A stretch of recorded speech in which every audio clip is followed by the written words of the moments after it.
the other side of the ticket, we have Senator J.D. Vance, Oh, Donald shit, Trump's we gotta see running this mate, one. joining us now. Senator Vance, fucking thank you for joining loser. us. Thanks, Sean. Appreciate it. So I want to get to one part in the debate where you came up. Donald Trump was asked if he would veto a national abortion ban. So ruthless he to didn't him. answer the question, suggested He deserves it. I guess that he wouldn't. And then it was pointed out that you, in fact, said not that long ago that he would veto a national abortion ban. Can you explain the mix-up here? Well, I think the president's been very clear that he doesn't want a national abortion ban. I think in some ways he finds the question a little bit ridiculous because why are we asking him about legislation that's never going to actually happen and why he would veto it or not veto it when he says very explicitly that he doesn't support a national abortion ban and he wants these policies to be made by the states. But I think there's a deeper and more important issue here in this debate, which is that you had Kamala Harris effectively echoing platitude after platitude after platitude. The American people can't pay their grocery bills on platitudes. They can't put their kids in a house on platitudes. And Kamala Harris had a lot to say, but very little actual substance behind it for how she's going to lower grocery prices, secure the border, and make housing more affordable in this country. She's been the vice president for 3.5 years. She can't run on a record, and she apparently can't run on much of her plans either because it's just a lot of slogans and not a whole lot of substance. But Senator Vance, why won't he just say that he would veto the national abortion ban? And by the way, had you spoken to him about it before you were put in a position to answer that question? No, I hadn't spoken to him about it because, again, Donald Trump thinks the question is absurd because he doesn't support a national abortion ban, and he's been explicit about it. And, John, I think that it's so preposterous for the media to focus so much on an issue where Donald Trump has been crystal clear and not on the fact that people can't afford groceries and housing because of Kamala Harris's policies. This election is actually quite simple, and Kamala Harris and apparently the media would like to distract Americans on issues, by the way, that Donald Trump's been crystal clear about, like but Haitians they're not eating talking cats nearly in enough. Springfield, This debate Ohio. Didn't talk nearly enough about the fact that Americans are struggling because they can't afford groceries, they can't afford Trump housing. didn't, you fucking idiot. Kids are dying Trump of fentanyl didn't do that, overdoses you because fucking Kamala Harris has let the dumbass. You Mexican drug fucking cartels loser. take over the southern You border. goddamn This nerd. is a disgrace what's going on in our country, John, and we could do so much better if we just had better leadership. We've got the best workers, the most beautiful country, the best natural resources, but Kamala Harris's leadership is squandering the great benefits of this country. It's why we've got to get back to Donald Trump's leadership. Senator, by the way, I asked because he hadn't been crystal clear and he said something different than what you said. That's why I was seeking clarification. But let me ask you about this just very quickly. I heard Donald Trump before this debate describe Kamala Harris as, I'll just read a few of them, a low IQ individual, somebody who doesn't have the mental capacity to be president, really dumb, unable to put two sentences together. Is that what you saw on the stage tonight?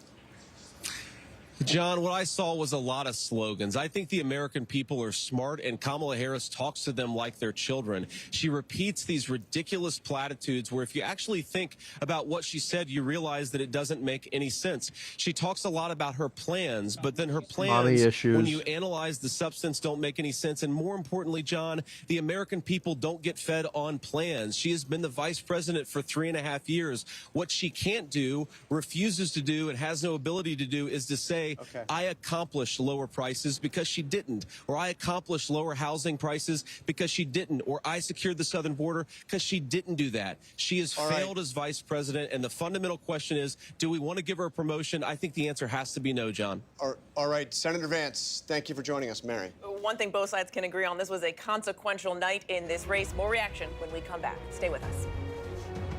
JD's on CNN. Oh, let's see what he's saying now. They cooked him on ABC. I don't know if you saw that. How you wanted it to go in terms of Harris clearly trying to under his skin, talking about crowd sizes, talking about former officials like John Kelly and Mark Esper and others.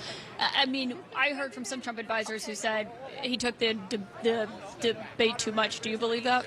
No, look, I think that what we saw from Kamala Harris was a lot of platitudes. It was a lot of plans that had no real substance behind them and no real precision behind them. And what is most interesting interesting, and it's really the sort of microcosm of this entire race, is Kamala Harris has a record. Donald Trump has a record. Donald Trump is proud of his record and is running to it.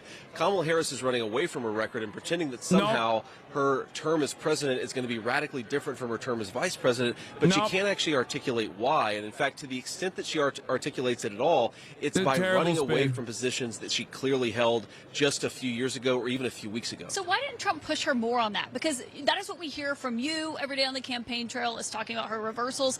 He did not really talk about why haven't you done what you're saying you'll do until his closing statement. Do you think he should have done that sooner? Well, I think he did. I mean, he did it in the closing statement. He also really hammered her on her inconsistencies, right? This is a person who said she wanted to ban fracking. Now she says she doesn't. She wanted to defund the police. Now she said she doesn't. She wanted a secure border. I thought that he really did, actually. On three issues in particular, I think he was very focused on hammering Kamala Harris's inconsistencies with her record, what she says now versus what she said even a few weeks ago in some cases. It was on the border, it's on fracking, and it's on defund the police. That was clearly what he's most focused on, and I think it's not surprising because those are three of the issues that the American people care the most about. I mean, look, this is a person who was to the far left of her own party and now is trying to pretend that she's effectively Donald Trump. My favorite line of the night is when he said she's going to don a MAGA cap and pretend that she agrees with me on everything. I think the American people are too smart to be fooled by Kamala Chameleon acting to be somebody that she's clearly not. She kind of smirked when he said that he was going to send her one. On abortion, though. This is a man who saw the former vice president under Donald Trump get almost executed and said, "That's my job. Like, I love that. I will be your man, sir." Yeah. Like, he knew what he was signing up for. You know what I mean? It was so funny when he was like, she was talking to me like I'm a child. Like, you got to get that shit resolved, man. You're like 40 years old. Yeah. Legislation that has no chance of being brought. I think it's a totally reasonable point. But again, the CNN instant the main poll coming up after is this. I Donald have to Trump stay on believes for that this. abortion I want to should know be a if she can, state because I remember policy, Hillary. They said and Kamala Harris fundamentally thinks that abortion should be funded by taxpayers group. right up to the moment. Okay, no. Yeah. They Focus said group coming instant poll before that. JD Vance trying to spin this is so and the question so of how shitty. far he would go is terrible to position me for him to like be a in. semantic thing that doesn't actually make sense. They It's an love absurd making him do shit like proposition. this. It's never going to happen. And I think what President Trump is saying is, I don't like to deal in these absurd hypotheticals. Dave It's Portnoy not going to says he doesn't happen, think it's and he's going been well for clear that he Trump. doesn't support it. Well, I think there may be some women voters who would like for him, would have liked for him to answer. He's losing Barstool. Yeah. Is he brought up this misleading false claim that you yourself have talked about in recent days about Haitian immigrants in Springfield, Ohio, abducting people's pets and eating them, which officials there have said is not true. You yourself acknowledged it may be false on Twitter. You still told people to keep spreading it. But Trump just amplified it to tens of millions of people who were watching. He's losing Why everybody from push Taylor Swift something to Barstool. that's not true? First of all, city officials have not said it's 100% not of the high true. They've school said vote. they don't have all the evidence. They But said we've they heard have no evidence. We've heard from a number of constituents on the ground, Caitlin, who Why both do they think firsthand this and is a secondhand good thing to reports run on? saying Like, this stuff who is fucking happening. told So them they that this very is a clearly, solid story meaning to go people with? on the ground dealing with this think that it is happening. I can't And I believe think they're that it's like important for tripling down journalists on to this actually shit get on the over and ground over and again. uncover this stuff for What themselves. the fuck When is you going have on? A lot of people saying my pets are being abducted, or geese at the city pond are being abducted and slaughtered right in front of us. This is crazy stuff. And again, whether those He's fucking doubling down on this. turn out to be mostly true, somewhat true, whatever the case may be. Caitlin, this town has been ravaged by 20,000 migrants coming in.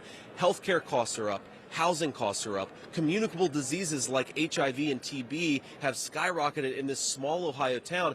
This is what Kamala Harris's border policies have done. And I think it's interesting, Caitlin, that the media didn't care about the carnage wrought by these policies until we turned it into a meme about cats. And that speaks to the media's failure to care about what's going on in these communities. If we have to meme about it to get the media to care, we're going to keep on doing it because the media should care about what's going on. I saw you say that. I think the media does care about it. I just read a very lengthy report in the New York Times on it. PBS NewsHour did a whole story. But can I ask you? By us talking about it and bringing it up, nobody cared about this until we raised Senator, this issue. You talked about Senator, you talked about that your office has gotten a lot of reports. I mean, if someone calls your office and says they saw Bigfoot, that doesn't mean they saw Bigfoot. Why? I mean, you have a sense of responsibility as a running mate, and he certainly that's does former as the lead candidate Daily to Wire's not promote false Caitlin. information, right? Caitlin, it's a totally fair point, but nobody's calling my office and saying that they saw Bigfoot. What they're calling and saying is we're seeing migrants kidnap our dogs and cats.